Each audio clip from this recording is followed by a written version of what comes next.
दो हुकूमती तगड़े वुज़रा के दरमियान जंग क्यों शुरू हो गई, इसके पीछे क्या मुहरक़ात हैं, इस पर बात करेंगे। और मैं आपको ये बताऊंगा कि इनमें से एक वज़ीर जो काफ़ी ताकतवर है और उसका पोर्टफोलियो भी बहुत ताकतवर है, उसने माजी में नवाज शरीफ के कहने पर किस सीनियर रहनुमा के साथ इसी तरह का सलूक किया था जिस तरह आज उनके मद्दे मुकाबिल वज़ीर जो हैं उनके साथ कर रहे हैं। इसका मतलब ये है कि वक्त अपने आप को दोहराता है और वक्त जो है वो बदल जाता है और करैक्टर भी बदल जाते हैं। बराए मेहरबानी मेरा चैनल सब्सक्राइब कर लीजिए, बेल आइकन के बटन को दबा दीजिए, मैं आपका बड़ा मशकूर होऊंगा। अपने कमेंट्स में मेरी रहनुमाई ज़रूर फरमाइएगा। जिनका ताल्लुक मुस्लिम लीग नून से है उनके लिए ये मेरा व्लॉग काफ़ी कारआमद साबित होगा और उन्हें इस हक़ाइक़ के बारे में भी यकीनन पता होगा।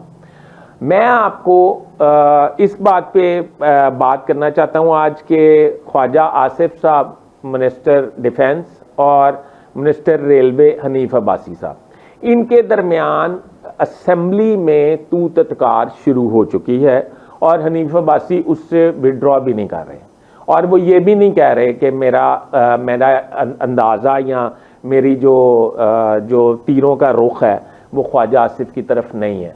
वो ख्वाजा आसिफ को ये उस वक्त उन्होंने उन पर तनकीद शुरू की जब ख्वाजा आसिफ ने मुतनाज़ा बयानात देने की तकरीबन हैट्रिक से भी ऊपर काम कर लिया।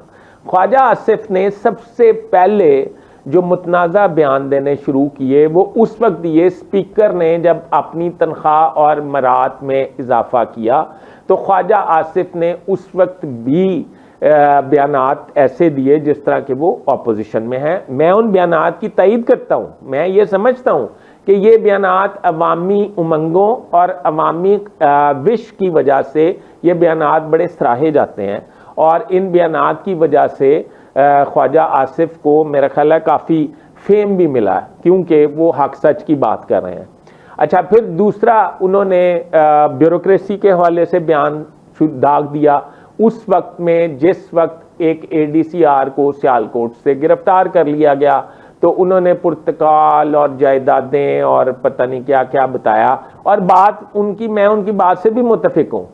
उस पे JIT बननी चाहिए थी, उस पे इन्वेस्टिगेशन होनी चाहिए थी, पर उस पे कोई नहीं। अब तीसरा बयान ख्वाजा आसिफ ने ZKB के हवाले से देना शुरू कर दिया। ZKB एक ताकतवर तरीन कंस्ट्रक्शन फर्म है जो ना सिर्फ मतलब परवेज इलाही के दौर में भी पेश रहे हैं, वो नून लीग के दौर में भी पेश रहे हैं, वो पीपल्स पार्टी के दौर में भी पेश रहे हैं और अरबों रुपए के ठेके वो इस वक्त ले चुके हैं।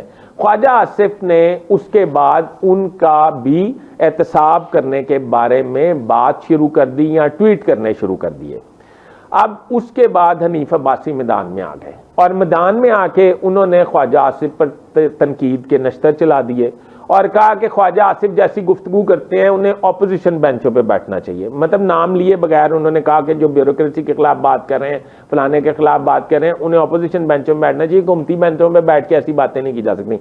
अच्छा, हनीफ अब्बासी की इस बात से भी मैं मुत्तफिक हूँ कि अगर आप खुद वजीर हैं और जिस तरह के ख्वाजा आसिफ को उस वक्त भी तनकीद का निशाना बनाया गया जिस वक्त उन्होंने ब्यूरोक्रेसी पे किया कि अगर आप खुद हुकूमत में हैं, आप खुद वजीर हैं, तो आप क्यों नहीं करते ब्यूरोक्रेसी का एहतसाब? अगर आप नहीं करते तो आम आदमी कैसे कर सकता है? तो हनीफ अब्बासी ने भी इस किस्म की गुफ्तगू शुरू कर दी। अब लोगों जबान ज़द-ए-आम ये है कि ख्वाजा आसिफ को शटअप कॉल देने के लिए हनीफ अब्बासी को पार्टी क़यादत की तरफ से ये एडवाइस की गई और हनीफ अब्बासी ने ऑन दी फ्लोर खड़े होकर ख्वाजा आसिफ की तबीयत साफ कर दी। अब मेरे इल्म में नहीं है पर ज़बान ज़द-ए-आम है। इसी तरह का वाक़या माजी में भी हुआ। अब हनीफ अब्बासी और ख्वाजा आसिफ में इतना ही फ़र्क है जो मैं अब वाक़या सुनाने लगा हूँ, जो ख्वाजा आसिफ और उस मुस्लिम लीगी रहनुमा में जितना सीनियरिटी का फ़र्क था। वो क्या वाक़या है? 2007 में मियाँ नवाज शरीफ सऊदी अरब से पाकिस्तान तशरीफ़ लाए तो इलेक्शन का सीज़न था। इलेक्शन में कैंपेन के हवाले से वो काम कर रहे थे। मुशर्रफ का दौर था और मुशर्रफ के दौर में मुस्लिम लीग नून को जो संभाले रखा या नवाज शरीफ का अलम उठाए रखा वो जवेद हाशमी ने उठाए रखा। और जवेद हाशमी जो हैं वो एक लंबी तवील डिक्टेटर की मुखालफत में जेल भी काट चुके थे। जवेद हाशमी के लिए सेंटिमेंट्स बहुत ज़्यादा हो गए मुस्लिम लीग नून के भी और पाकिस्तानियों के भी, क्योंकि जवेद हाशमी मेरिट पे बात करते थे और अवाम की बात करते थे, वो अशराफिया की बात नहीं करते थे। इस पे कहा यह जाता है कि उस वक्त एक रहनुमा ने मुझे बताया कि जवेद हाशमी का कद काठ बढ़ गया है बहुत ज़्यादा, इसको कम करने का बंदोबस्त कर लिया गया। और वो बंदोबस्त क्या था? वो बंदोबस्त ये था कि Punjab house Islamabad I think के हुकूमत बन चुकी थी पंजाब में नून की 2007 में।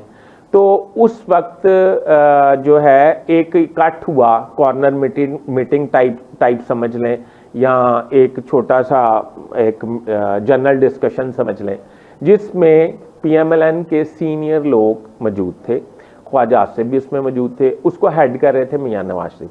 जवेद हाशमी साहब ने एज यूजुअल नवाज शरीफ की किसी बात पर इतराज़ उठाया और उनको पार्टी पॉलिसी के हवाले से कुछ बताने की कोशिश की। तो ख्वाजा आसिफ साहब ने उस वक्त जवेद हाशमी जो उस वक्त बूढ़े थे, लागर थे, और ख्वाजा आसिफ ज़रा ताकत में थे, इन्होंने उसको थप्पड़ जड़ दिया और कुर्सी उठा के मारी। जवेद हाशमी जो मुस्लिम लीग नून को डिक्टेटर की शर से बचा के लेके चला हुआ था, उसकी इज्जत तार हो गई। उसने रोते हुए मियां नवाज शरीफ को शिकायत लगाई, मगर मियां नवाज शरीफ ने आपस में सुलह करवा के ही एक इसी पे इत्तेफाक किया कि दोनों की सुलह हो जाए। कहा यह जाता है कि वो जिस लीडर ने मुझे बताया कि जवेद हाशमी का कद छोटा करने का बंदोबस्त कर लिया गया है, मुझे ये लगता है कि उसी क़यादत ने अब हनीफ अब्बासी को भी टारगेट दिया होगा कि तुम ख्वाजा आसिफ का कद भी छोटा करने का बंदोबस्त करो। तो कहते हैं बड़े साल हो गए इस बात को, मेरे ख्याल 20 साल करीब हो गए। 20 साल बाद वक्त ने अपना आप दोहराया, करैक्टर बदल गए। जवेद हाशमी की जगह ख्वाजा आसिफ ने ले ली और ख्वाजा आसिफ की जगह हनीफ अब्बासी ने ले ली। अगर आपको मेरा ये व्लॉग पसंद आया हो सबक आमोज़, तो इसे लाइक भी कीजिएगा, शेयर भी कीजिएगा। अपने होस्ट फैसल इस बात को इजाज़त दीजिए। अल्लाह हाफ़िज़।